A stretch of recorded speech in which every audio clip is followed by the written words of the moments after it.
আসসালামু আলাইকুম। আমার নাম মোহাম্মদ জাহিদুল ইসলাম। বেসিক্যালি লাস্ট 3 থেকে 4 বছর হবে আমার আসলে খুব পরিমাণ হেয়ার ফল হচ্ছিল। পরবর্তীতে আমি কয়েক জায়গায় ডক্টরস দেখাইছি।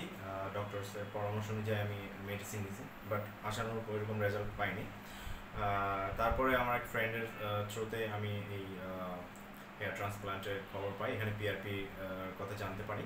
এখানে এসে বিশেষজ্ঞ ডক্টরের সাথে কথা বলার পর উনি আমাকে কিছু মেডিসিনের পাশাপাশি 6টা সেশনের কথা বলে, পিআরপি সেশন। সো বেসিক্যালি আজকে আমার 6 নম্বর সেশনটা কমপ্লিট হয়েছে।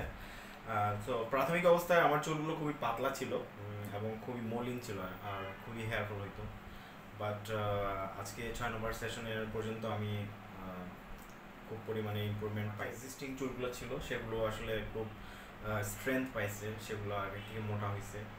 এখন চুলে ধরলে মনে হয় চুলগুলো যে আগের থেকে অনেকটাই স্মুথ, অনেকটাই মানে শক্তি পাইছে চুলগুলো। সো আমি মনে করি যাদের চুলের এরকম সমস্যা আছে তারা অ্যাটলিস্ট এখানকার বিশেষজ্ঞ ডক্টরদের সাথে পরামর্শ নিয়ে তাদের প্রয়োজনীয় যে চিকিৎসা সেবা তারা এখান থেকে নিতে পারেন। আর আজকে আমি যে স্টেটমেন্টটা দিলাম it's very natural. I didn't say anything biased. So that's it. Thank you.